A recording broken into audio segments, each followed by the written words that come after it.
یہ قرآن وہ رستہ دکھاتا ہے جو سب سے سیدھا ہے، اور مومنوں کو جو نیک عمل کرتے ہیں بشارت دیتا ہے کہ ان کے لیے اجر عظیم ہے،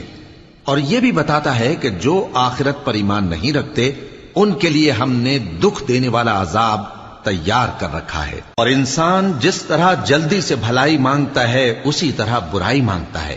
اور انسان بڑا جلد باز ہے۔ اور ہم نے دن اور رات کو دو نشانیاں بنایا ہے، سو رات کی نشانی کو تاریک بنایا اور دن کی نشانی کو روشن، تاکہ تم اپنے پروردگار کا فضل یعنی روزی تلاش کرو اور برسوں کا شمار اور حساب جانو۔